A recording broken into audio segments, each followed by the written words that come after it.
Todos me ouvem? Bacana. Nós já estamos aqui, então, com o professor Elton, com o Lucas, com o Herbert, falta só do nosso GT, o Anselmo. Mas, de qualquer forma, nós já vamos iniciar pela ordem, né? O professor Elton, depois o Lucas e o Herbert, que chegou aqui. O Anselmo, então, ele vai para a quarta comunicação, tá bom? A gente agradece muito o interesse de vocês e a contribuição de vocês para esse GT, e a gente vai deixar para cada um, então, até 15 minutos para a apresentação de vocês, tá bom? Então, podemos começar. Se tiverem alguma dúvida, podem perguntar agora. Lembrando, a gente colocou um aviso ali para vocês também consignarem a presença de vocês pelo link que eu coloquei ali no chat, tá? É importante tanto para vocês que estão fazendo a comunicação, quanto para Maria José, que está aqui também assistindo como ouvinte, né? Então, todos aqueles que quiserem certificação, é importante assinar a lista, tá bom? Então, o professor Elton, ele vai falar sobre as análises de sonhos em Jung como fonte de cura de almas cristãs. Bem-vindo, professor Elton. Obrigado, professora. Boa tarde a todos.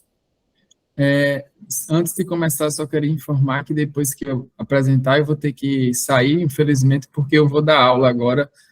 Então, eu farei a apresentação e vou sair. Gostaria muito de ver as outras apresentações, mas, infelizmente, eu tenho aula aqui às 3h30, aqui pertinho, às 3h30, então eu tenho que apresentar e me organizar para sair. Tá bom, professora? Então, vamos começar. Eu não sei se eu posso apresentar a tela. Posso colocar uma apresentação? Pronto, eu vou só apresentar o resumo, porque eu acho que fica melhor para a gente ir acompanhando aquilo que eu estou apresentando, né, desse trabalho que eu estou desenvolvendo. Deixa eu só marcar meu tempo aqui. Então, esse trabalho, né, que eu trouxe aqui para o GT para apresentar, ele está em estágio, claro, inicial, apesar de já ter algumas conclusões, ele ainda está em estágio inicial. Eu sou doutorando aqui da UFPB, do doutorado em Ciências das Religiões, e aí é o meu campo de trabalho, né, a análise de sonhos em Jung como forma de cura. Na verdade, foi uma mudança que eu fiz há pouco tempo na minha linha de pesquisa. Eu venho da área de pesquisa da produção simbólica, né, e da análise de símbolo. E aí, analisando e pesquisando o simbólico, eu cheguei em Jung, e em Jung eu comecei essa pesquisa um pouco mais dedicada especificamente ao símbolo cristão, com recorte especificamente na Eucaristia, que para o católico não se trata apenas de um símbolo, né? De maneira geral é um símbolo, mas para o católico não é apenas um símbolo, e o impacto que essa Eucaristia, não apenas o símbolo da Eucaristia, mas como o cristão católico vê o sentido da Eucaristia, dentro do contexto de Jung, poderia promover curas das almas cristãs. Então, o tema é muito abrangente, mas os recortes serão feitos aí na medida em que a pesquisa vai sendo desenvolvida. Então, o meu interesse, né, nesse trabalho, ele tem o objetivo de analisar de forma específica, como eu disse, sonhos que trabalhem o símbolo específico da manifestação da Eucaristia na vida dos cristãos. E, obviamente, eu vou analisar esse impacto, né, essa transformação, essa cura que é promovida por esse símbolo cristão, dentro de uma perspectiva junguiana, né? Eu entendo que a relevância do trabalho, né, dá-se tendo em vista a importância do rito religioso para o cristão.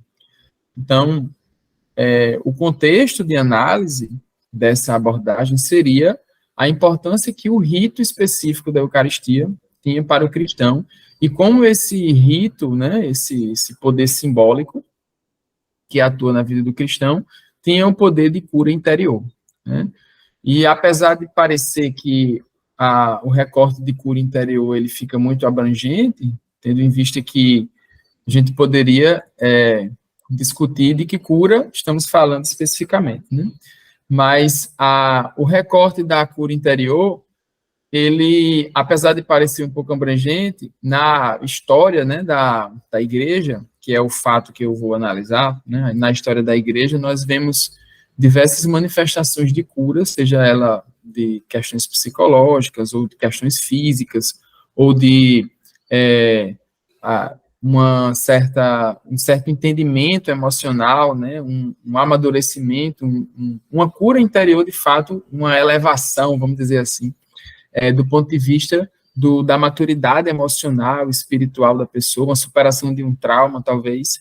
Então, o recorte de cura interior está inserido aí, especificamente, dentro de casos e fatos que aconteceram, que serão analisados historicamente, né, desse ponto de vista, dentro da tradição da Igreja Católica Apostólica Romana.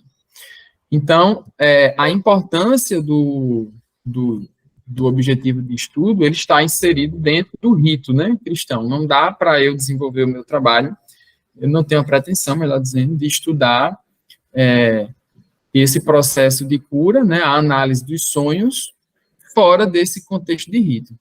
E é importante dizer que parece uma dualidade de objeto, né? Assim, eu vou analisar os sonhos ou vou analisar o processo de cura.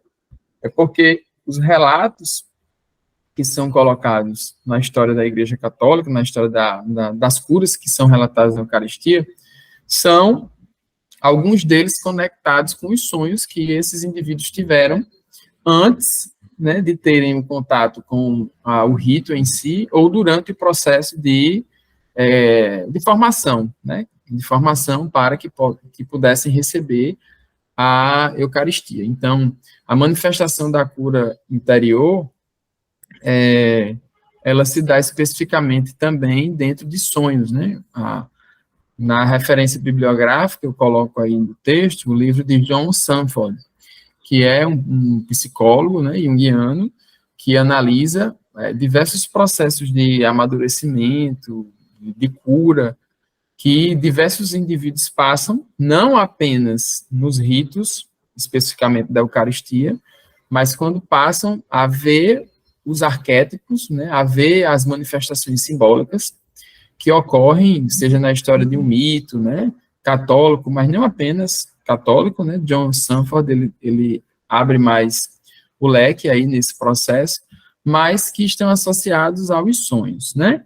E outro material importante que eu analisei para o trabalho é um livro de Jung, que eu acredito que vocês conheçam, que é o Seminário de Sonhos, na qual Jung fez diversos seminários e ele apresentou relato de sonhos, né, de indivíduos que faziam análise com ele, e nesse processo de sonho, Jung vai interpretando diversos sonhos que os indivíduos vão tendo, e ele vai investigando os arquétipos que são apresentados ali, obviamente simbolicamente, que vão trazendo uma nova leitura da vida do indivíduo e um processo de cura. Então, o suporte teórico, a fundamentação teórica que eu estou utilizando nesse trabalho é justamente o seminário de Jung, que ele apresentou, e o livro de John Sanford, no qual ele fala sobre a análise dos sonhos e a cura da alma, né? Um livro específico com esse tema, na qual John Sanford, que é uma espécie de discípulo de Jung no que diz respeito à análise de sonhos, né, ele vai abordar. Então, a importância do tema diz respeito justamente a essa percepção específica de que, na abordagem junguiana, os sonhos curam, né?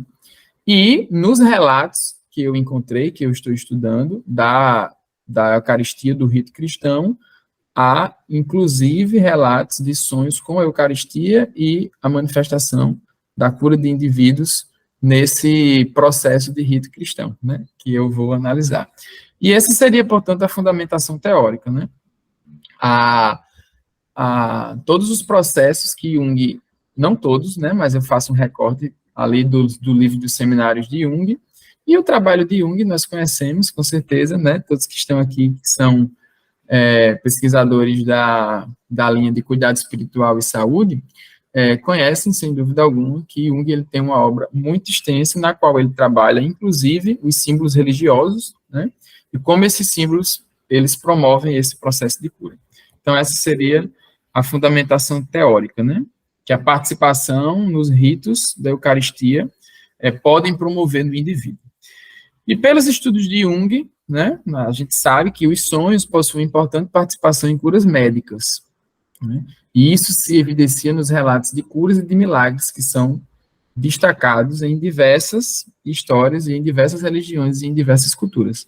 E sonhos que, obviamente, não têm uma ligação específica com um segmento religioso específico, uma doutrina religiosa específica, mas que Jung analisa do ponto de vista do arquétipo, né, que promove ali a cura do indivíduo, né. Então, nesta análise de estudos junguianos nas religiões, vê-se que quanto mais o indivíduo se aproxima do inconsciente, mais há a possibilidade de cura da alma, né. Sabemos que essa é uma abordagem de Jung, né, quando ele fala do processo de individuação, né, quando ele vai relatar a individuação como um processo de, vamos dizer assim, de aprimoramento, né, de crescimento, o ser humano vai se tornar aquilo para o qual ele foi criado, para o qual ele foi destinado. Isso é um processo de formação e de cura, né, na qual Jung vai utilizar os arquétipos simbólicos, inclusive alguns arquétipos que estão presentes na religião católica, no caso, que é o meu recorte de análise aqui. Então, isso se dá através do inconsciente, né?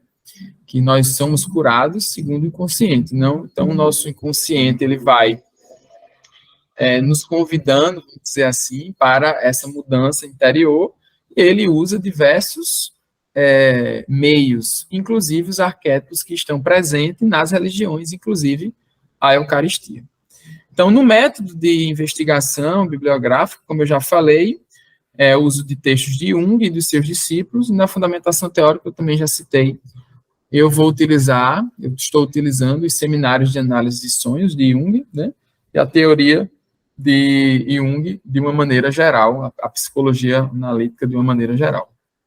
E já me caminhando aqui para o final, falando um pouquinho dos resultados, observa-se que a participação em ritos religiosos possui uma capacidade de cura do indivíduo religioso de suas neuroses. No sentido, neurose, eu estou, obviamente, colocando aqui no sentido que Jung classifica, né, que são dificuldades que o indivíduo tem no processo de individuação, que vai limitando essa maturidade, esse crescimento do indivíduo.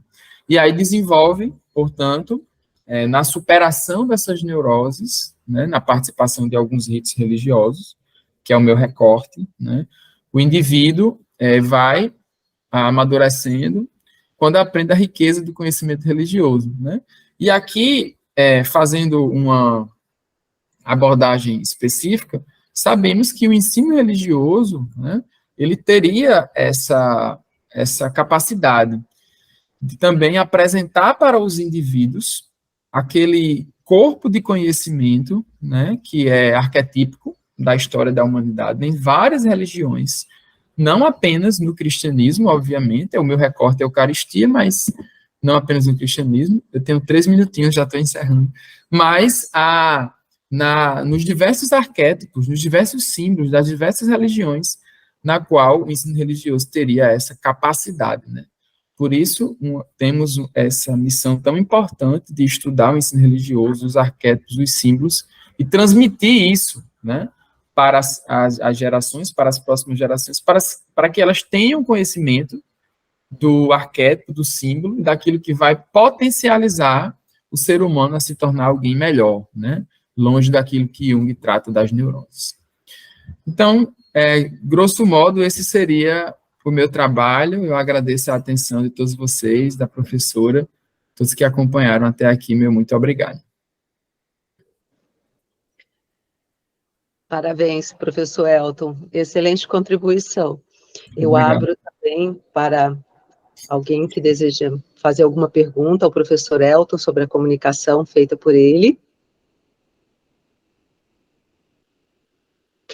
De qualquer forma, eu vou fazer uma pergunta, mais uma pergunta técnica, né? É mais no sentido de você, se você puder ressaltar um pouquinho, quais são os parâmetros, né, da tua pesquisa, para a gente, né, só para a gente consignar aqui.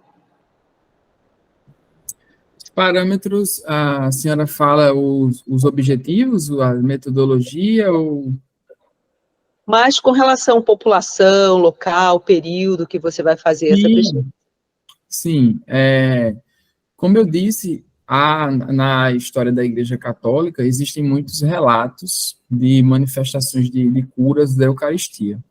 Mas, na verdade, eu vou me concentrar em um caso local aqui da minha paróquia, né, de uma pessoa que ela até, quando ela descobriu o que eu estava analisando, ela se disponibilizou para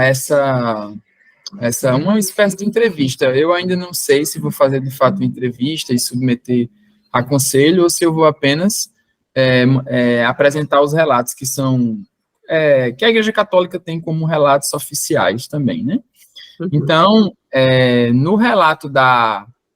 nos relatos da Igreja Católica, é muito comum a manifestação de cura e de milagres na Eucaristia, porque os católicos atribuem, como sabemos, uma importância extrema à Eucaristia, né? Porque, como eu disse no início, não é apenas um rito de manifestação simbólica, mas o católico entende que aquilo é uma manifestação da transubstanciação do corpo que está ali. Então, nós temos vários relatos na história, então eu só preciso fazer um recorte daqueles que seriam mais pertinentes para eu colocar nesse processo de cura aí. Excelente, muito obrigada, professor Elton. Obrigado, professor. Eu peço licença a vocês mais uma vez, que infelizmente, eu queria continuar na discussão, mas eu tenho aula aqui há pouco e tenho que me ausentar. Eu sou professor da educação básica, e aí o Enem está chegando e tem muito aulão, muita coisa acontecendo. Entendi. Mas muito obrigada pela sua participação, tá bom? Dei uma boa Obrigado, aula. gente. Boa tarde. Até mais. Até mais. Então, nós vamos passar agora a comunicação do Lucas Costa Monteiro. A comunicação dele é sobre a concepção religiosa do Papa Francisco no enfrentamento da pandemia da Covid-19. Eu relembro a todos que o nosso GT 11, ele é sobre ensino religioso, cuidado espiritual e saúde, redescobrindo confluências. Boa tarde, Lucas. Você tem 15 minutos. Boa tarde, professor. Se você desejar também compartilhar a tela, sinta-se à vontade. Tá bom. Inclusive, eu tô no doutorado aqui, e aí pelo fato de a aula começar às 2 horas, então eu me programei, porque eu vi que era às 13h30, e aí, mas, enfim, vai dar certo. Deu certo aqui. Eu não vou compartilhar, eu vou só ler, tá, o material, porque deu um problema no Google Meet no meu notebook. Como vocês disseram, a minha tela está reduzida porque eu estou no celular. E aí houve esse impacto aqui. Mas vamos lá.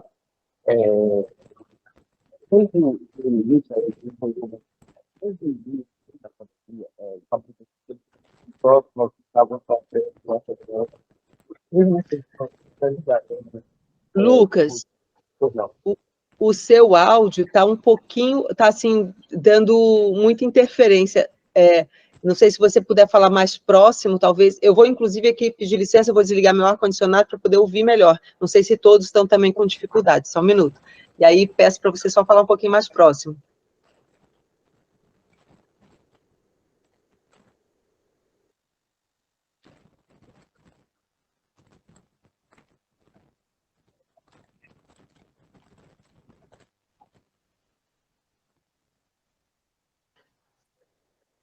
Pronto. Pode ficar tranquilo que a gente começa a contar o tempo a partir de agora. Tá bom, então. Tá melhor?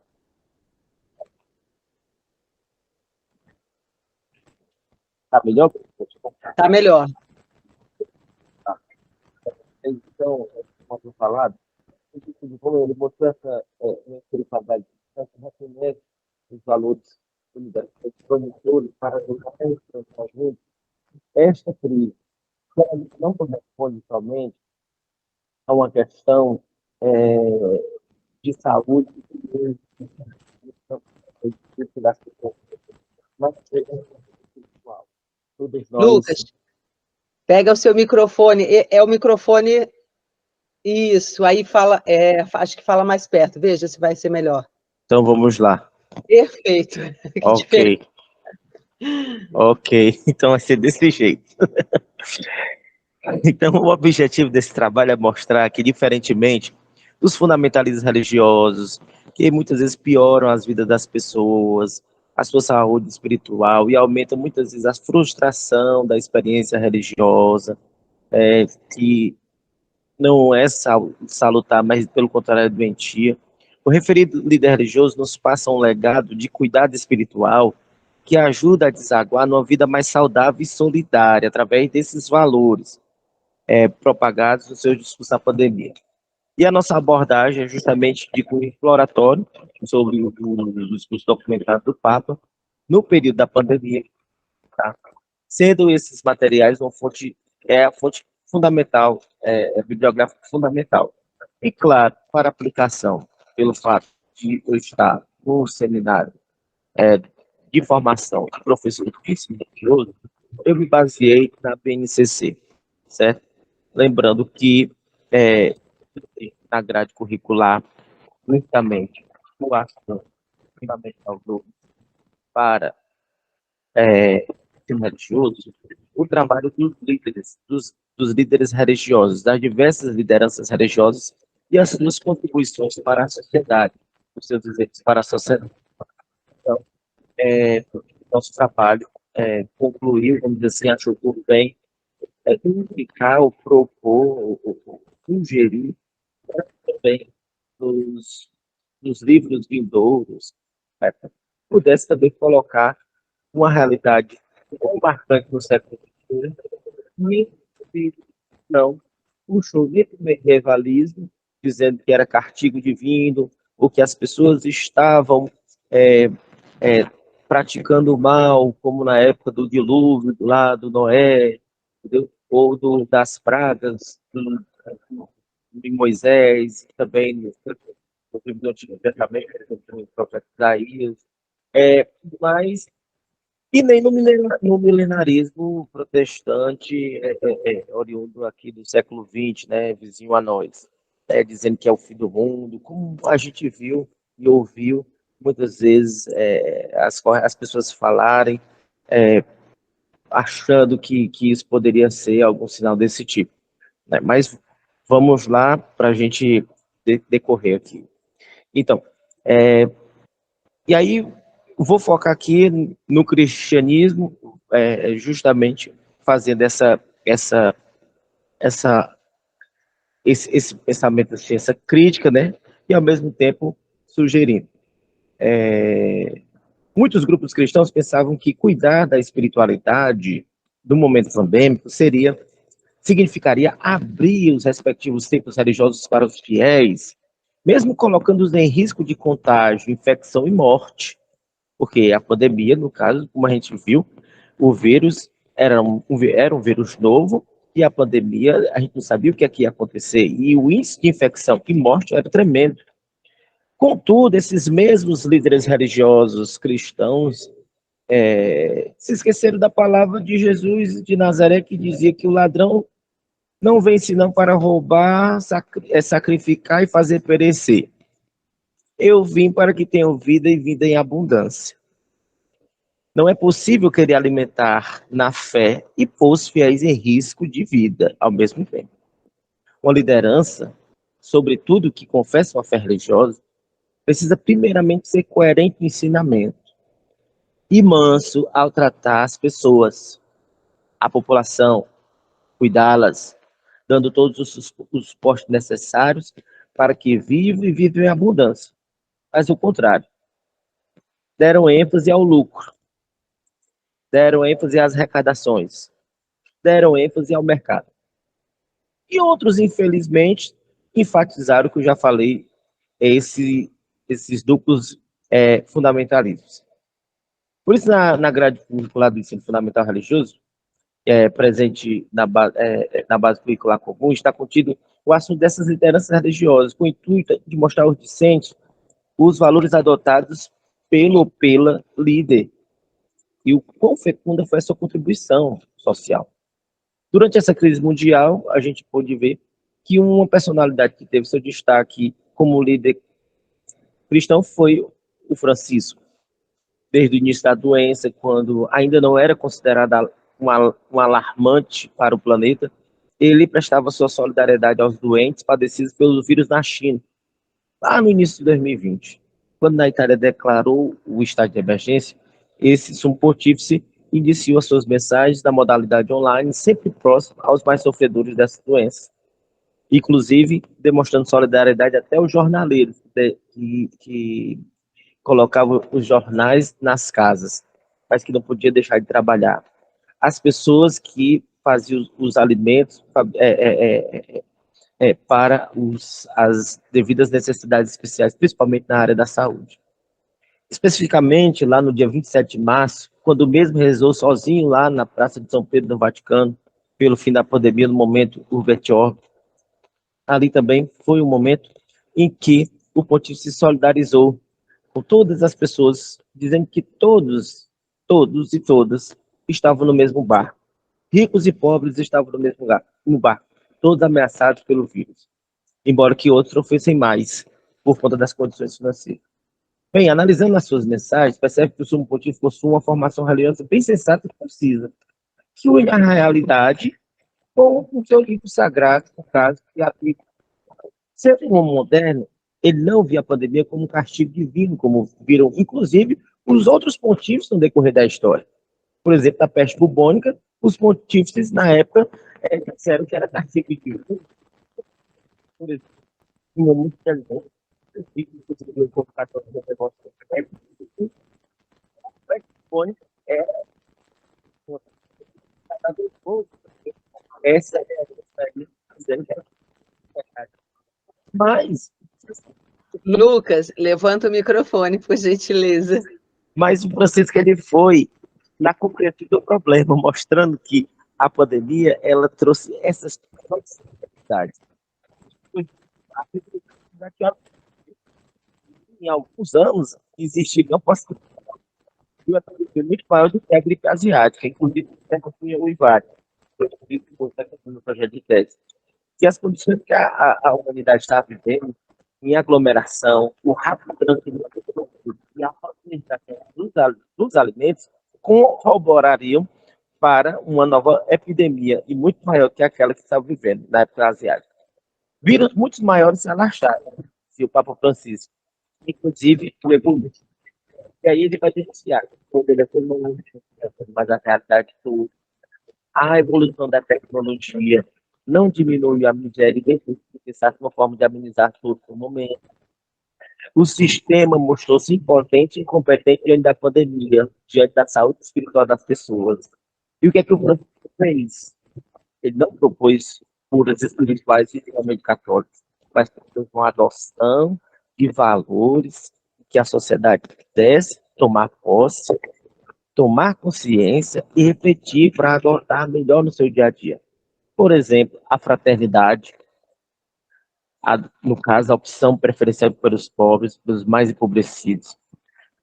O destino universal dos bens, não querer somente os bens para si, mas colocar esses bens em comum, todas as pessoas precisam, todas as pessoas são dignas, tem um outro valor inalienável, que é a dignidade humana, toda pessoa é um ser de direitos, e esses direitos são inalienáveis, é corrente à vida.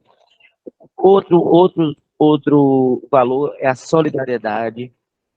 E o outro, por fim, é o bem comum.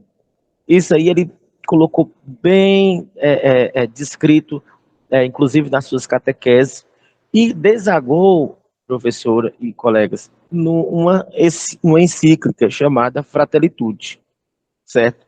E que culminou, vamos dizer assim, o ano de 2020 com esta encíclica escrita. E acredito que isso aqui nós concluímos, e acredito que isso aqui é bem promissor para que nós possamos aplicar, fazer uma aplicação diante das nossas aulas do ensino religioso, mostrando não somente uma perspectiva como outros líderes religiosos, por exemplo, na gripe espanhola, sugeriram medicamentos, mas o Papa não, o Francisco ele não sugeriu, ele disse que não é competência da igreja fazer isso, mas ele deu a dica que, que a igreja pode colaborar fornecendo a adoção desses valores, que inclusive todas as pessoas, crentes ou não crentes, de boa vontade, podem aderir para justamente melhorar a tessitura social. Mais solidários, mais vacinas para todos, menos corrupção, menos abuso de poder, menos hospitais feitos elefantes brancos poderiam ter detectado, menos negligências em relação a casos exorbitantes de segunda onda da pandemia, poderiam ter sido evitados, certo? E que isso aí, se a gente tivesse adotado ao pé da letra, vamos dizer, à risca, as coisas poderiam ter sido melhores. Mas que a humanidade também pode aderir ainda hoje, porque existem outros vírus ligados a valores que precisamos combater, mas não com arma, né? Mas justamente com a própria vida e, como já foi falado, para que o mundo se torne melhor. Acredito que isso também nos ajude como professores religiosos e para o discente, para que ele veja que a religião, ela muitas vezes adoece, mas também a religião nos ajuda a curar uns aos outros, quando a gente a põe em prática nesses valores. Obrigado. Obrigada, Lucas. Lucas, bom, eu vou abrir para os demais para ver se eles têm alguma pergunta, depois eu faço um comentário. Vocês gostariam de fazer uma pergunta para o Lucas sobre a apresentação dele? Pois não, Anselmo, pode fazer a sua pergunta. Primeiro eu quero saudar a todos, boa tarde, e parabenizar o Lucas pelo trabalho, pela gigante reflexão. Eu só fiquei na dúvida, Lucas, assim, é de origem técnica mesmo, né? Se o seu trabalho ele acabou sendo uma análise do discurso, e a partir disso você vai derivando reflexões, ou se é um ensaio teórico crítico. Obrigado, viu? Parabéns pela apresentação.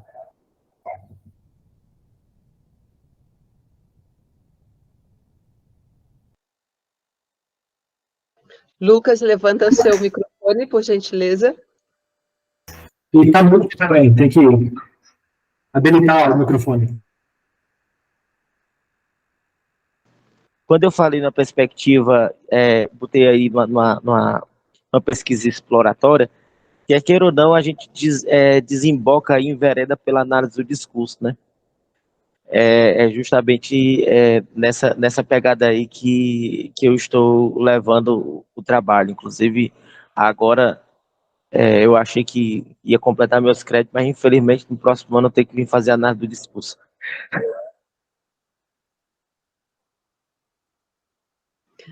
Muito bom, Lucas, obrigada. Quem mais gostaria de fazer uma pergunta ou um comentário?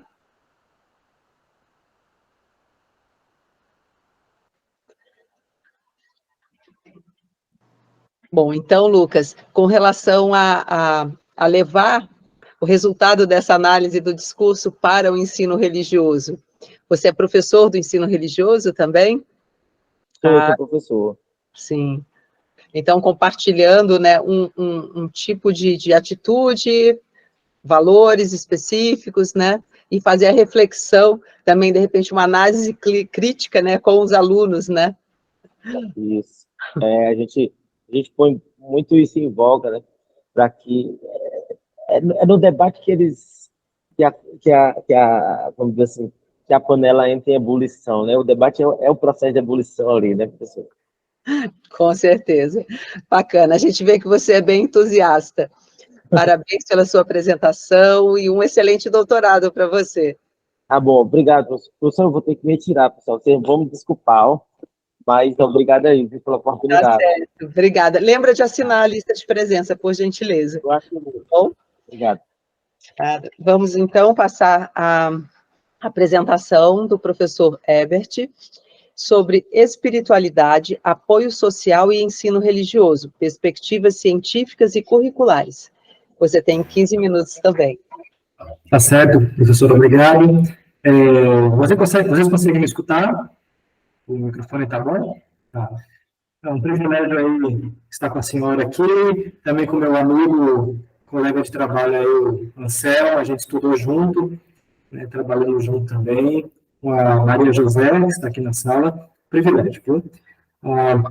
Eu sou formado em teologia, pude fazer mestrado nisso também, sou especialista em ensino superior, docência de ensino superior e metodologias ativas. Atualmente estou tentando terminar meu doutorado, já na reta final já da entrega da tese, análise de dados, fazer a conclusão da entrega da tese. Eu faço na Universidade de Andrews, em Michigan, nos Estados Unidos. Recentemente eu acabei de chegar aqui de volta ao Brasil, assumindo aí a minha área de trabalho aqui no Brasil, que é na FADBA, a área de ensino religioso. E, então, no passado eu já dei aula de ensino religioso no ensino fundamental e médio. Atualmente eu estou só no ensino superior e pós-graduação também. E mestrado, às vezes, quando tem oportunidade. Né? Então, esse material que eu queria compartilhar com vocês é um material assim, que tem me dado muita alegria. Eu tenho aplicado isso na sala de aula com os alunos e tenho visto resultados positivos na área de cuidado, na área de apoio, na área da espiritualidade deles.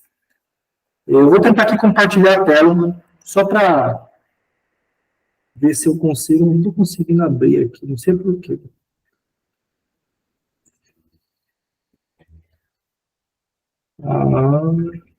Deixa eu... Um segundo. Acho que agora vai. Foi, agora vai. Isso. Vocês conseguem ver? Perfeito.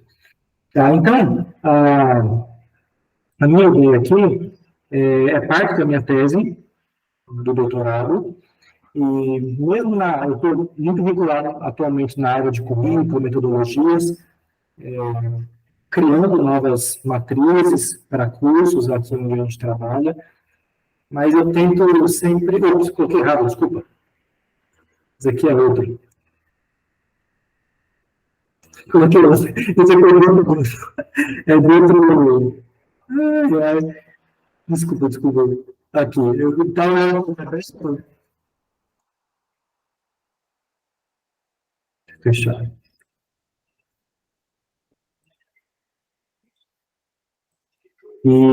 Mas pronto, acho que agora... gente. Foi. Mas acho que o grupo está errado aqui. Foi por isso. Não, estava certo. Eu acho que eu tinha colocado no grupo errado aqui. O trabalho está correto, o GT que está informado errado, mas o seu GT é esse mesmo, é o GT 11. Tá? Isso mesmo. Foi tá só a informação. Desculpa.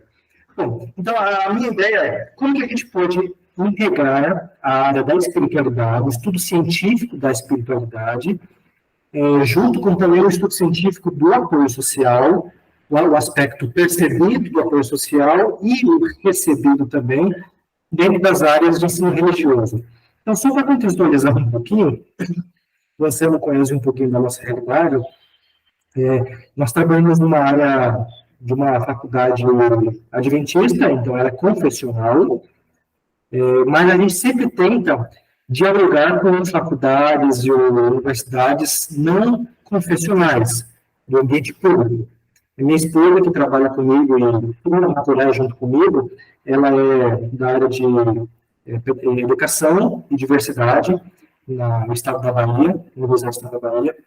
E a gente tenta sempre trazer esses temas da área da sala de aula dos alunos. Então, como que a gente pode, então, trabalhar com esse interesse do espiritual, né, dentro da sala de aula, e ampliando da sala de aula para fora, né? Então, o resumo básico o interesse é saber os elementos fundamentais da espiritualidade do apoio social, e o principal ponto desse trabalho é como que a gente pode aplicá-los para os nossos estudantes, não apenas, óbvio, da nossa faculdade aqui, mas é aplicável a outros estudantes também. No início desse ano, eu apresentei esse trabalho, só que de uma outra perspectiva, lá na Universidade de Michigan, em Detroit. E lá no grupo que eu estava, tinham muçulmanos, tinham hindus, tinham pessoas de várias denominações cristãs, e de alguma forma houve-se um consenso muito positivo de que a espiritualidade não é religiosidade, mas a espiritualidade está dentro de nós, faz parte do ser humano, a própria Organização Mundial de Saúde mostra isso, e a perspectiva que a gente tem sobre o apoio social, que é a nossa família, os nossos amigos, as pessoas que estão por perto da gente, e quando a gente tem essa perspectiva, a gente tem um aumento significativo do nosso nível espiritual, que pode ser o nosso nível de conexão com Deus, ou com alguma outra divindade, a depender da crença de cada um, ou consigo mesmo, no aspecto existencial. Então, nós temos vários ramos de abrangência dessa área espiritual, e como que isso pode impactar positivamente alunos, de ensino religioso, tanto no fundamental, na educação básica, no ensino médio, como na educação superior também. E a minha tese é sobre isso, como é que a gente pode avaliar isso no ensino superior. Tá? Então, no trabalho, basicamente, eu tenho uma fundamentação teórica voltada aqui a esses teóricos, a maioria deles não é aqui do Brasil, são teólogos estrangeiros. Nós temos aqui o famoso Conning, nós temos Andrew Newberg, que Moore também, e o Chet. Então, todos eles, de alguma forma, eles trazem para a gente a conexão teórica, dessas duas grandes áreas, espiritualidade e apoio social. Então, o que eu faço? O que eu trato no trabalho? Eu vou discutindo sobre eles, a parte teórica, óbvio, bem resumido. Aqui é um diagrama que eu achei interessante compartilhar, A ideia desse diagrama é que, deixa eu ver se eu tenho aqui mais para cima, aqui em cima tem a explicação de cada um deles, os símbolozinhos. Mas é que o ser humano ele é composto por várias áreas. Você tem a área psicológica, pela letra psi aqui, você tem a área familiar, social, você tem a área cognitiva, a área emocional, todas essas áreas que constituem o ser humano. E a espiritualidade, você está aqui com a letra Z, onde ela engloba tudo. O rei aqui também é como se fosse o Epsilon, o existencial. Então, o espiritual e o existencial, essa concepção, ela envolve tudo na nossa existência. Tá? E isso, basicamente, na parte científica, quando a gente vê aqui os livros que estudam na parte de saúde, médica, psicológica, de enfermagem também, eles analisam que a espiritualidade ela está definida como aspectos do bem-estar do ser humano, tanto o aspecto existencial, como também o aspecto religioso.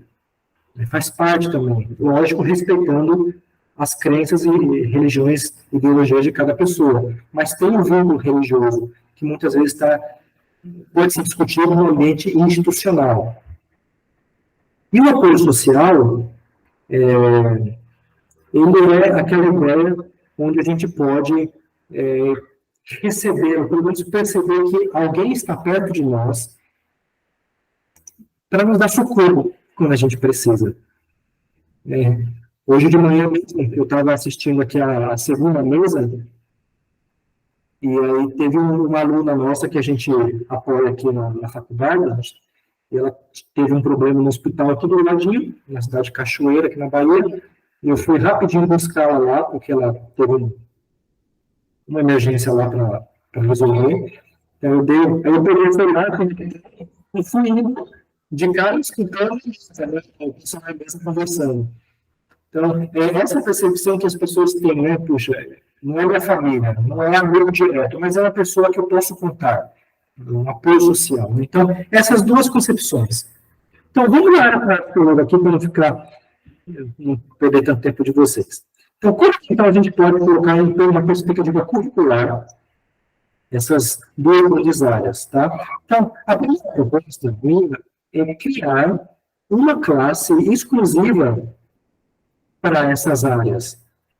E nós fizemos aqui na nossa faculdade, nós temos uma classe exclusiva onde todos os alunos universitários, eles participam.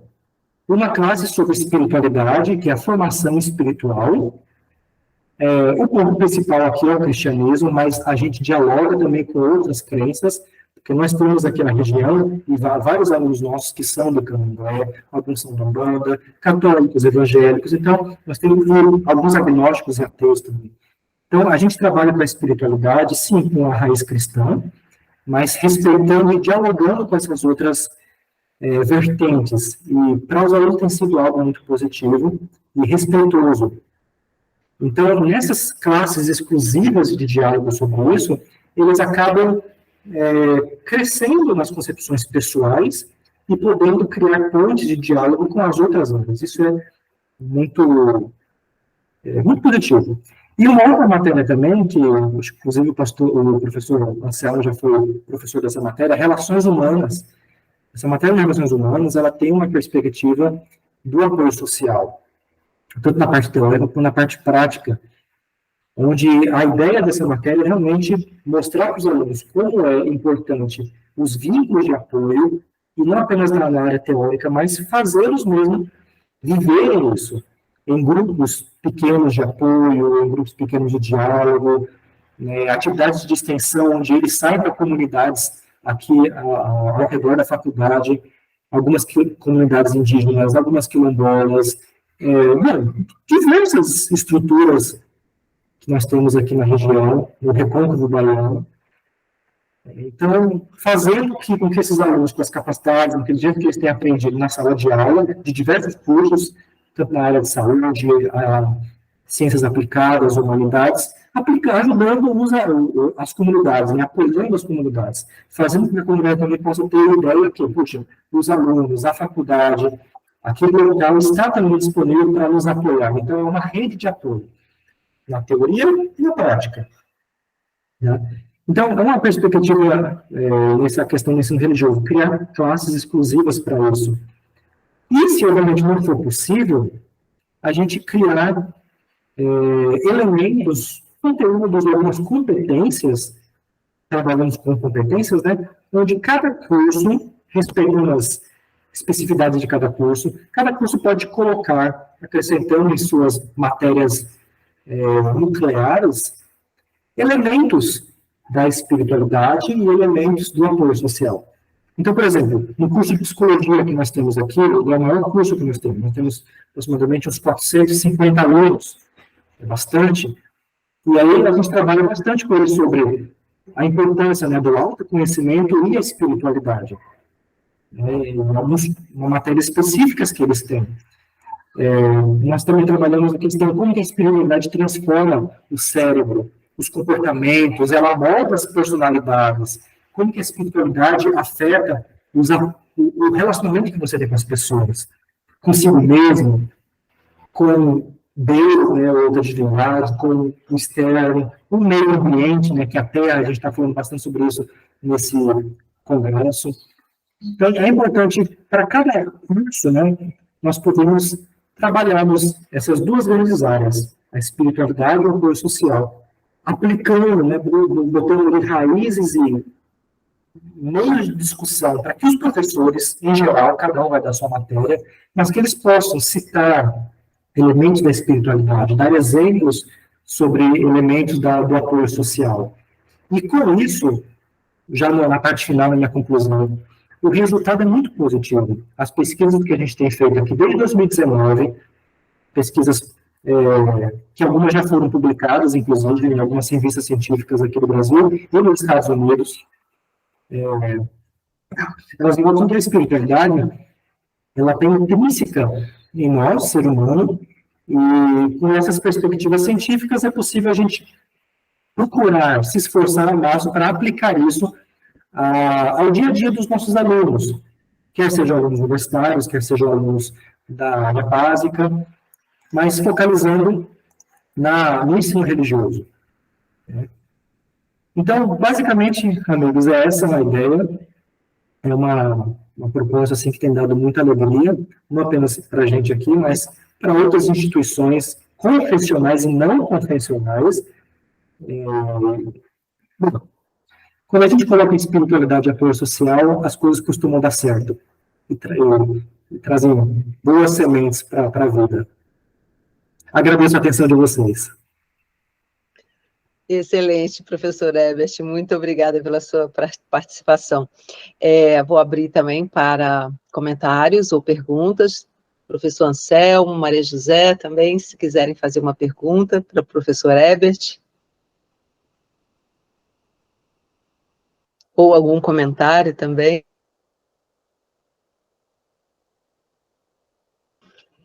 Com a palavra, professor Anselmo.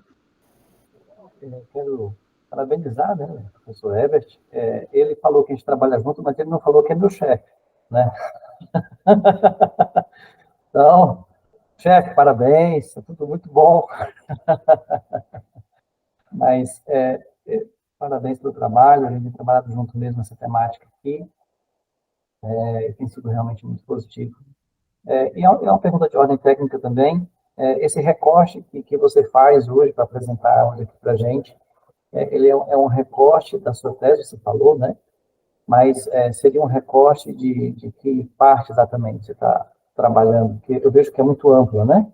Pela sua fala, a gente percebe que é amplo. Então, assim, qual seria o recorte metodológico que você traz hoje aqui para a gente? Você traz um relato de experiência, não sei, seria mais isso. O meu recorte... Obrigado, amigo, um prazer aí. Então, nós temos aí 3 grandes áreas que eu conecto, a espiritualidade, o bem-estar espiritual, o apoio social percebido e atitudes religiosas. Eu tirei essa parte de atitudes religiosas para não ficar muito grande para essa temática aqui, e a gente aplica para os alunos. Já temos feito isso há algum tempo e agora oficialmente por conta da tese. Mas o que eu quis propor para esse momento agora junto com vocês era apenas questões práticas, né? As praxis que surgem a partir dessas pesquisas. E elas não estão vinculadas totalmente à minha pesquisa, porque a gente já está com essas experiências aqui com os alunos. E não apenas aqui, né, mas outras instituições também. A gente fez essa mesma experiência na Indros, com alguns alunos lá, e deu super certo, nos cursos ali de psicologia. Então, é bênção, é bênção. Que maravilha, Herbert. Ouvindo você, comecei a recordar algumas situações da minha trajetória profissional também, fico muito, assim, feliz, sabe, de ouvir, de saber dessa experiência de vocês aí, porque você acaba trabalhando no tanto o bem-estar no nível individual quanto coletivo. Então, quando você trabalha essa questão da espiritualidade dessa forma, porque às vezes as pessoas têm uma percepção equivocada, que quando você fala de autoconhecimento e fala de espiritualidade, é uma coisa egoísta, uma coisa só para si. Há um pensamento distorcido, né, com relação a isso. Só que a pessoa, quando ela está bem, quando ela se conhece, ela acaba projetando menos nas outras pessoas, então, assim, as relações, elas ficam mais saudáveis, né? E essa questão também que você traz do apoio, né, do apoio social, tanto o apoio social percebido, né, quanto a pessoa se sentir, vamos dizer assim, sentir o valor naquilo que ela faz, de poder dar apoio a outra pessoa, como isso, né, é um sinalizador, na verdade, volta para ela realmente com um aumento de saúde, de felicidade, enfim, bem-estar, né? Então, a gente vai vendo que aquele tecido social, ele vai ficando mais coeso, mais consistente, independente de laços familiares, né? Isso é muito bacana. E eu vejo isso realmente, assim, com muita satisfação, muita alegria, porque não é simplesmente assim, só, quer dizer, não é, quando eu falo simplesmente, não é menos importante, né? Mas eu digo na infância, adolescência e tal, mas também para os profissionais, porque às vezes algumas pessoas acham que esse conhecimento tem que ficar ali só para as primeiras séries, né? na verdade, não. Na verdade, todo curso de formação, ele deveria trabalhar essas questões. Então, a gente teria pessoas mais saudáveis, profissionais mais saudáveis, sociedade mais saudável.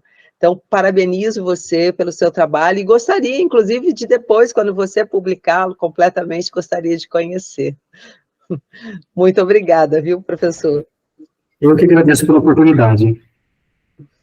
Vamos, então, dar prosseguimento. Ouviremos agora o professor Anselmo Cordeiro de Souza. Ele vai apresentar a sua comunicação sobre o que eu faço.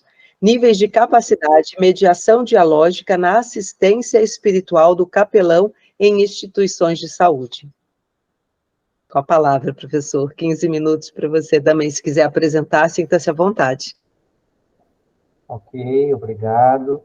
Eu quero, de antemão, já agradecer aqui a professora Lívia e a professora Maria José, né, pela oportunidade. Eu participei do CONERE ano passado, nós tivemos também esse GT, né, que é esse GT que trabalha justamente essas confluências, né, como o próprio nome do GT traz, né, essa questão da formação, do ensino, da saúde, e é muito bom poder ter esse espaço aqui. Eu quero agradecer realmente, agradecer de verdade, né, a gente fala assim, essa oportunidade e esse espaço, né, para a gente trabalhar, e espero que no próximo evento nós tenhamos também esse espaço novamente, e quero também fomentar aqui os colegas, comentar aqui entre os colegas e tentar fomentar também a motivação aqui para os colegas participarem desse GT aqui. Nós temos muitos colegas aqui que trabalham com essas interfaces, educação, religião, saúde, né? Nós temos um grupo de pesquisa com esse nome, grupo, que é o GIEPERS, que inclusive o professor também participa, quando pode, né, por causa das suas muitas atribuições, o Grupo Interdisciplinar de Estudos e Pesquisas em Educação, Religião e Saúde. Então, espero que esse espaço esteja mais uma vez aberto na próxima oportunidade, né? Então, quero só deixar registrado aí o nosso agradecimento em relação a isso. Bom, agora sim, falando da apresentação pensada para hoje, deixa eu só compartilhar aqui com vocês uma breve apresentação. Só um minuto. Deixa eu ver aqui. Pronto. Eu espero que vocês estejam visualizando. Ok. Então, como a professora já comentou, né, o título do nosso trabalho hoje é o que eu faço, níveis de capacidade e mediação dialógica na assistência espiritual do capelão em instituições de saúde. Eu sou o Anselmo Cordeiro de Souza, eu sirvo aqui no Seminário Adventista Latino-Americano de Teologia, aqui também na seção, né, Faculdade Adventista da Bahia. Porque o seminário tem outras sedes, né? Nossa sede é aqui alocada na Faculdade Adventista da Bahia. Então, a proposta, nosso esforço, é justamente trazer de forma clara e objetiva, né, uma comunicação curta, o que está ali sobre a alçada, né, sobre a égide do capelão profissional de saúde, bem como quais são as competências que instrumentalizam sua prática. Então, para Kelly, 2012, ele aponta uma série de benefícios no aspecto formativo de uma educação e treinamentos para cuidadores espirituais baseadas nessas competências, digamos assim, sobretudo pela clareza, né, da visualização de objetivos e das práticas, da própria praxis correspondente. Então, nosso objetivo aqui foi justamente refletir de modo crítico sobre aspectos inerentes a essa praxis e desejáveis a uma postura dialógica, uma postura de diálogo na assistência espiritual do capelão em instituições de saúde. Trata-se de um ensaio teórico, né, que a partir do espaço editorial científico, acadêmico e profissional, então, feita essa reflexão, tomando como estratégia narrativa bibliográfica, tomando a literatura científica nacional, né, como referência, porém a gente percebe que é escassa, né, parece escassa essa literatura, e quando não conseguimos, então, acesso a essa literatura, nós utilizamos para derivar nossas reflexões dessas práticas e competências, o material, o que está disponível internacionalmente falando. Então, o que nós trazemos aqui é um conhecimento, uma discussão de colaborações de outros contextos culturais, que devem ser aprendidos de forma crítica, vigiando sempre uma possível aplicação, e a gente faz considerações a respeito do que é culturalmente compatível, sempre tentando avaliar o contexto brasileiro e a realidade local do território. Então, essas características institucionais, regionais, locais, elas devem ser consideradas antes de se implementar qualquer proposição que a gente traz aqui.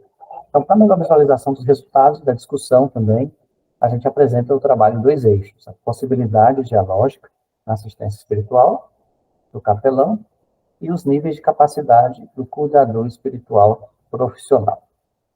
Isso no ambiente hospitalar. Então, no primeiro tópico, possibilidade dialógica da assistência espiritual do capelão, a gente observa que na literatura internacional existe uma ampla gama de áreas pelas quais o capelão ele transita. Então, ele acaba sendo, ou ele acaba precisando, ele acaba sendo desejável que ele tenha multicompetências, entre elas a competência cultural, logicamente, que é necessária tanto a formação como a atuação do capelão. Então, existem autores que abordam justamente de uma curiosa assimetria nessa prática da capelania hospitalar, que justamente se refere aos casos em que o uso da linguagem religiosa ela envolve uma falha na comunicação, mas essa mesma linguagem religiosa do capelão é que faz a mediação, digamos assim, com os atores envolvidos ali no cenário clínico. Então, aqui estaria, né, uma proposta, segundo Carey, se pronuncia assim, né, eu acredito que sim, espero que sim, mas segundo Carey, ele trabalha aqui quais seriam as áreas, as principais áreas nas quais o capelão está em diálogo. Então, o espaço dialógico do capelão se daria na consultoria, a médicos, a enfermeiros, a equipe de saúde aliada, né? Também no registro, no que diz respeito ao registro médico, administradores, a pacientes, a familiares e colegas. Também se daria numa dimensão bioética, e aí relacionada a aborto, controle da dor, eutanásia, suporte da vida, transplante de órgãos, saúde mental, entre outros. Na outra dimensão ética, né, a dimensão bioética é um pouquinho diferente da ética aqui, como ele propõe, que seria voltada a questões de pesquisa mesmo, pesquisa clínica, pesquisas sociais, advocacy, né, advocacia, tanto da perspectiva do direito como do advocacy, que são coisas diferentes, né, mas complementares. Também teríamos a dimensão da comunidade, e aí teríamos aí as esferas governamentais, os profissionais locais, as universidades, as faculdades, comunidades de fé. Temos também uma outra dimensão, segundo coloca aqui Carey, seria a assistência em decisões de tratamento. Então, essa avaliação, esse aconselhamento, eventualmente questões educativas, né? O próprio ritual envolvido na assistência espiritual e religiosa também estariam envolvidos. Então, esse seria o espaço, o ambiente dialógico para assistência espiritual do capelão. Bom, no segundo momento, então, a gente agora busca trabalhar os níveis de capacidade do cuidador espiritual profissional de saúde. Então, para ele poder ter esse trânsito, né, para ele poder fazer esse trânsito nessas diferentes áreas, então ele precisaria de níveis de capacidade. Então, esses níveis de capacidade, eles seriam definidos, eles seriam trabalhados dentro da educação pastoral clínica, que seria um curso, né, formativo, geralmente na Europa, na América do Norte, alguns países da Oceania também, Austrália, já tem, né, um programa mais fortemente delineado, mais regulamentado até. No Brasil, a gente tem algumas iniciativas importantes, positivas, mas a gente não tem ainda nada tão estruturado, a princípio. Então, quais seriam esses níveis, né, que seriam formas de a gente avaliar a capacidade do capelão? Então, para Carey também, ele coloca que seriam 5 níveis. Seriam o nível de entrada, e eu reforço que esses níveis aqui são níveis que se usam para caracterizar, vamos dizer assim, o nível de desenvolvimento e capacidade profissional desse capelão, né? É um tipo de indicador para a avaliação de desempenho, ainda que isso possa variar um pouco, né? Então, o nível 1 seria nível de entrada, seria a primeira nomeação profissional do capelão. O nível 2 seria o nível mais básico, o nível 1, né? Primeiro nível. O nível 2 seria justamente essa capacidade autônoma do cuidado espiritual, pastoral, que entende-se que levaria 2 anos de experiência, minimamente, e esse capelão seria capaz de buscar e responder às necessidades espirituais e religiosas dos indivíduos, das famílias, dos funcionários, no contexto hospitalar. O nível 3 seria já um nível médio, né? Quase que intermediário. Então, esse capelão seria capaz de fornecer os cuidados gerais especializados em unidades dedicadas. Então, a gente está pensando agora não apenas no contexto geral, mas em contextos especializados, como pediatria, oncologia, cuidados paliativos, né? Já o nível 4, a gente está indo aí para um nível superior, né, de capacidade profissional, onde esse profissional, além de fazer essa assistência, ele teria condições de trabalhar no processo educativo de novos profissionais, né, na formação de novos capelães, bem como também trabalhar na liderança desses possíveis setores, né, de capelania.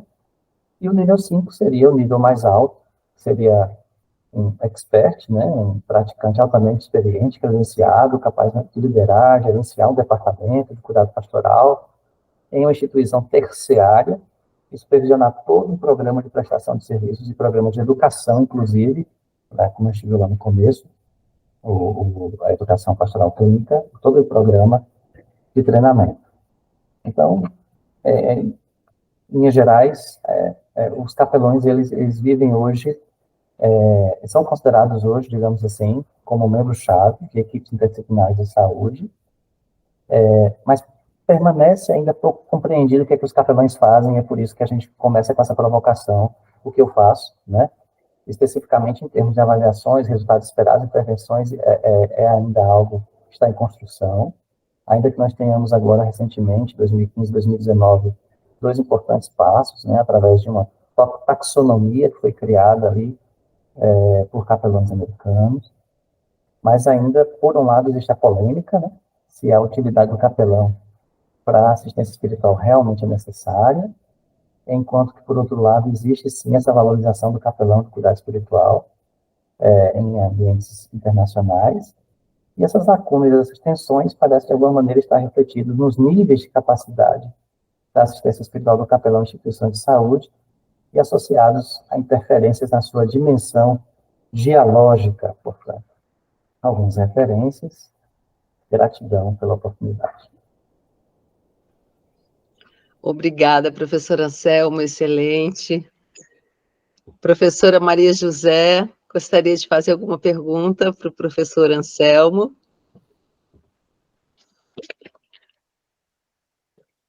Ou algum comentário? A impressão que eu vi a professora Maria José no Conelli. A impressão que eu teria visto ela, não tenho certeza, mas ou no Conelli ou naquele da HBR, da Associação Brasileira de História das Religiões, aquele. Bom, Bom, professor, eu gostaria de fazer uma pergunta com relação a esses níveis que você apresentou. Qual deles estaria mais próximo para atender um pouquinho, ou para levar um pouco essa, não diria nem mudança de perspectiva, é levar a perspectiva, porque às vezes a pessoa não tem nem noção do fazer, né, do capelão. Então, assim, desses níveis, qual estaria mais próximo de levar esse conhecimento do fazer, né, da capelania para o ensino religioso? Eu acredito que, pensando na formação de formadores, né, pensando na formação de educadores do ensino religioso, eu acredito que, minimamente, o capelão, ou o profissional do ensino religioso, ele precisaria estar ali no primeiro degrau, né? Se nós estivéssemos no primeiro degrau, nós teríamos, eu acho, que o que nós chamamos na área de saúde, eu sou teólogo, mas meu mestrado é em saúde pública, né? Então, eu estou meio contaminado aí, mas em saúde, na área da saúde, se fala muito em interprofissionalidade, né? É você saber qual é a competência do colega, né? Às vezes a gente tem uma equipe multidisciplinar, mas às vezes a gente não entende muito bem qual seria a competência do colega. Então, eu acho que se nós tivéssemos uma introdução do currículo, né, na formação dos educadores do ensino religioso, e mesmo em cursos pastorais, né, nos seminários e faculdades que tenha essa vocação, né, que tenha esse objetivo na formação de pastores, claro que estou falando de faculdades sérias, né, eu acho que seria importante ter, de alguma maneira, ou incluir isso no currículo, né, talvez conhecimentos, competências, habilidades, que de alguma maneira pudessem ser contempladas por esses currículos. Infelizmente, no Brasil, em nível de graduação, a gente, eu não encontro, pelo menos eu desconheço, né, iniciativas nessa direção. Em nível de pós-graduação, ainda que comedido, a gente já tem algumas iniciativas ali, por algumas faculdades confessionais, católicas, presbiterianas, entre outras, né? E mesmo algumas não confessionais que já começam a pensar a capelania em termos profissionais. E quando eu falo termos profissionais, eu não quero dizer que a gente deva despojar ou que necessariamente anular a vocação, né? Não é bem isso, mas eu acredito que, como a gente fala profissional, é justamente uma tentativa de resgatar um fazer que seja competente, portanto, culturalmente falando, que seja sensível à pluralidade também. Então, eu não sei se eu consegui responder, ou compliquei mais ainda, enrolei mais ainda. Respondeu perfeitamente. Porque realmente isso é importante, né? A gente pensar assim, quer dizer, não é nem desmistificar, na verdade, elucidar o fazer para que até esse profissional não seja subutilizado. Que é isso, às vezes, que a gente vê, né? Porque por não conhecer, né, às vezes pode até realmente ter uma atitude preconceituosa no sentido de desqualificar, porque não acha, não, isso aqui não precisa, né? Isso aqui não. Então, e de repente olhar todos os profissionais em pé de igualdade, quer dizer, todos eles são importantes ali naquele contexto, mas qual vai atender a necessidade que o momento requer, né? Então, para isso, você precisa conhecer, né? Se a pessoa não conhece o fazer... Inclusive, o cuidado espiritual, se a gente pensar assim, nesse movimento do referencial da promoção da saúde, né? E aí nós falamos hoje de escolas promotoras de saúde, em lugares promotoras de saúde, organizações, universidades promotoras de saúde. Então, se a gente for levar em consideração que a saúde também engloba, contempla a dimensão espiritual, então todos nós professores, né, educadores, né, não apenas médicos, não apenas profissionais do contexto da saúde, mas também da contexto da educação, nós também somos cuidadores espirituais, né? É claro que teríamos níveis diferentes, né, de assistência possível, né? Nós para contextos intermediários e complexos, a gente precisaria talvez da figura do capelão, mas em contextos iniciais, básicos, todos nós somos cuidadores, né, espirituais do nosso aluno. É verdade. Excelente, professor, muito obrigada pela sua participação, sua contribuição aqui para conosco.